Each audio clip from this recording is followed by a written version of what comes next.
Ninguém me chama para uma entrevista de emprego, estou cansado de enviar currículos atrás de currículos, ninguém me chama, nem mesmo só para entrevista, nem me chamam para nada. O que se passa? Gláucia, socorro! Bem, realmente há muitos currículos que precisam de muitos acréscimos, melhorias, pontos ali que estão realmente desfasados e que fazem com que você, no meio daquela pilha de currículos, o recrutador simplesmente coloque do lado. Eu vou aqui listar, eu vou fazer 2 vídeos, porque são muito grandes e eu não quero aborrecer-vos. Vou fazer 2 vídeos onde eu vou explicar primeiro 5 erros comuns no currículo e depois os outros 5 erros comuns do currículo, porque são na verdade 10, mas eu vou dividir em 2 para facilitarmos aqui a nossa compreensão. E de facto, vamos começar já pelos primeiros 5, logo depois da vinheta.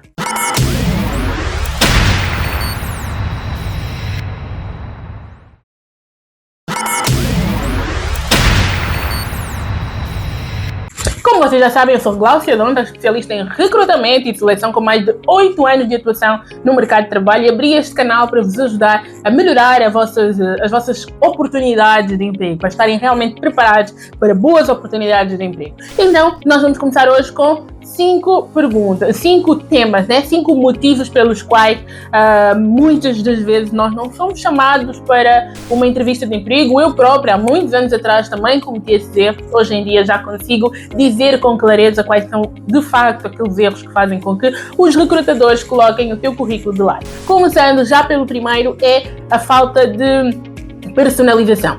É verdade. Imagina que o recrutador recebe, em média, por semana ele pode receber 100 currículos, e se ele estiver a fazer uma campanha de uma vaga específica, ele vai ganhar, esse número vai duplicar ou triplicar à vontade, muito à vontade.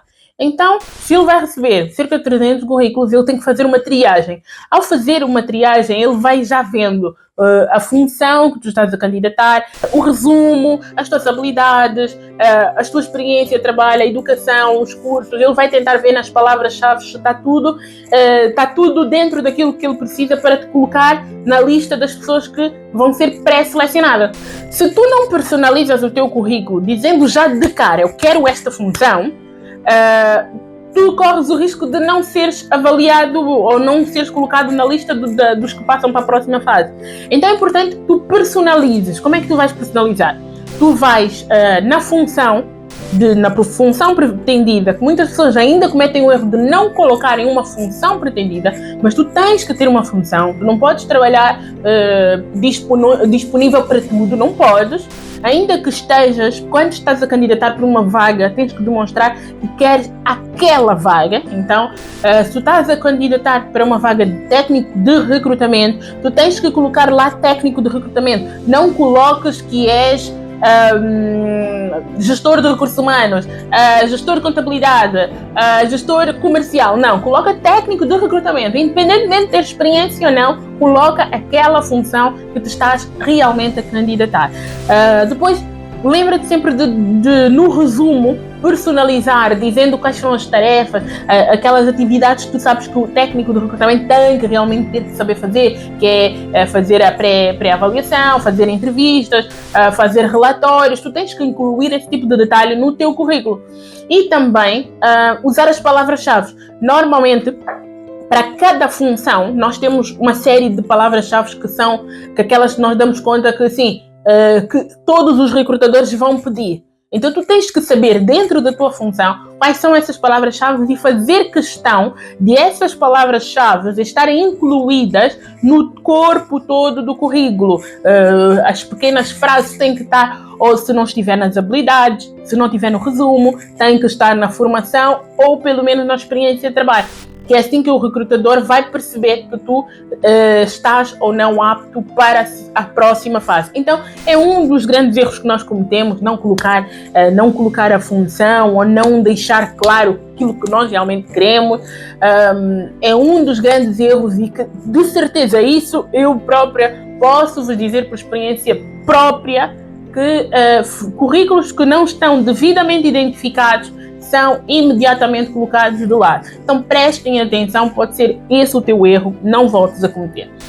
O segundo erro comum que deves efetivamente evitar é ter um resumo muito vago, um resumo profissional. O resumo profissional, como eu digo sempre, eu leio muito o James Reed, eu leio muito, e eu sei que ele ensinou-me que o currículo tem apenas, para tu venderes o teu currículo, tens apenas 7 segundos. E nesses 7 segundos o recrutador só vai olhar para 3 coisas: a função pretendida, o resumo profissional e as habilidades. Então, no resumo, ele começa, porque a função pretendida nem um segundo demora, mas é no resumo onde ele prende mais tempo. Por isso é que no teu resumo tem que estar entre 3 a 4 linhas, e tem que estar lá muito, tens de conseguir te vender efetivamente aquilo que tu fazes. Lá tem que estar escrito mais ou menos um texto, um parágrafo único, onde tu dizes: eu tenho 8 anos de experiência, 10 anos de experiência, fiz esta, aquela atividade, e estou disponível para um desafio, um novo desafio nesta função, fazendo isto, tendo a certeza. E não se esqueçam também de tentar, no resumo, que funciona muito bem, é muito atual esta informação, funciona muito no teu resumo tu colocares respostas, ou melhor, conquistas qualitativas, quantitativas, coisas que realmente fizeste, que no caso significaria mais ou menos dizer: eu no recrutamento eu costumo dizer que eu consigo contratar pessoas, eu consigo encontrar talentos em um único dia de trabalho, porque é isso que eu faço. Eu consigo de manhã postar os meus trabalhos e à tarde já ter alguém disponível, pronto para começar no dia seguinte. É qualquer coisa assim como eu digo, mas tu também podes dizer: olha, eu aumentei em 20% nas vendas, eu reduzi em 10% das despesas. Qualquer coisa que seja dentro daquilo que tu fazes, mas tenta quantificar, tenta pôr porcentagem ou números, qualquer coisa que te espere. A atenção do recrutador vende muito menos tu colocares elementos quantitativos. Então, não cometas o erro de fazer um resumo assim muito genérico, igual a todo mundo. Não, o meu objetivo de vida é contribuir para a empresa. Não, retira isso. Personaliza, coloca algo que seja realmente teu, que os recrutadores se encantem com aquilo que tu fizeste. Ainda que tenhas feito pouco, ainda que tenhas pouca experiência de trabalho, vende aquilo que tu tens, mas saiba vender. O terceiro erro comum que nós cometemos muito é informações de contacto desatualizadas. É verdade, é incrível, mas ainda continuamos a fazer isso. Há pessoas que colocam números de telefone do qual acabaram de perder, é verdade, ou e-mails que não conseguem agora ter acesso porque está cheio, ou porque perderam a palavra passe, alguma coisa assim, mas não conseguem ser de alguma forma contactadas. Isso não faz sentido, tu num currículo colocares um contacto do qual não consegue ser encontrado. Então, confirma sempre que antes de enviar o currículo, que o número de telefone, que o teu e-mail, que o teu LinkedIn, que tudo isso esteja, que os teus dados de contacto estejam atualizados. Porque amanhã, se eu ligar para ti e aparecer, olha, o que é que acontece muito no recrutamento? Se o recrutador liga para ti, o teu número está desligado, ou não estás a atender, ou alguma coisa assim, do tipo, estás indisponível, não penses que o recrutador vai ligar para ti 3 vezes. Ele vai ligar para ti uma vez. Deixa. Passa ali umas 2 ou 3 horas. Se ele volta a ligar para ti e não consegue te contactar, e até deixou mensagem, mesmo assim não consegue te contactar, então, olha, meu amigo, perdeste a oportunidade. Ele não vai ligar para ti, ele vai dar a oportunidade a quem está disponível. Por isso é muito importante nós termos as informações de contacto atualizadas. Prestem atenção a esses detalhes. O quarto erro comum que nós cometemos é erros de gramática. Erros gramaticais, erros de ortografia continuam a ser um pé de Aquiles para nós. Podes ter a certeza que um currículo que tem erros ortográficos diminui em 70% ou 80% de chance de ser convidado para uma entrevista de emprego. Para conseguires combater esses 80%, é porque o teu currículo tem que ser realmente muito bom, e aquele recrutador compreende que aquilo foi uma falta de atenção, foi um detalhe. Eu realmente sou das pessoas que ainda permito-me ler o currículo até o final, se eu vir lá um erro, um ou dois errositos, que eu consiga perceber que não é um erro ortográfico que a pessoa não saiba escrever, mas é um erro por falta de atenção ao detalhe. Eu consigo aceitar isso, mas nem todos os recrutadores aceitam que a pessoa cometa esse erro. Por quê? Uma das regras básicas de um currículo é que, depois de terminar, antes de enviar, seja para quem for, tu tens que entregar alguém para te revisar e te dar feedback para ver se a pessoa tem um erro ortográfico. Mesmo eu que sou recrutadora, até ao dia de hoje, eu não posso atualizar o meu currículo sem pedir a alguém, qualquer pessoa do meu lado que saiba ler e escrever, para revisar o meu currículo. Eu prefiro sempre pedir uma revisão aos meus colegas, aos meus pares, pessoas que falam a mesma língua que eu, do ponto de vista profissional, ou seja, recrutadores, pessoal da gestão de recursos humanos, amigos próximos, que eu sei que vão, além de ver se tem um erro ortográfico, vão ver se tem todo um sentido daquilo que eu estou a falar, se calhar falta um ou outro detalhe que eu não me apercebi, que é super normal. Então eu faço isso, então vocês também devem fazer. Às vezes nós cometemos o erro de simplesmente esquecermos-nos de pedir a alguém para reparar e tu envias um currículo e aquele currículo tem um erro ortográfico, tem um erro gramatical, tem um erro de digitação, de aquele espaçamento a mais, e não há necessidade. Esse é um erro que também deves evitar, que muitos recrutadores não toleram, então evita ao máximo.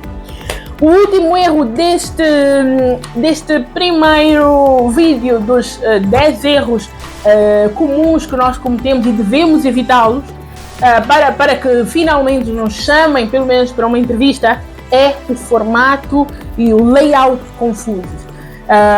Às vezes nós, ao querer impressionar muito, acabamos por exagerar, colocamos coisas que não...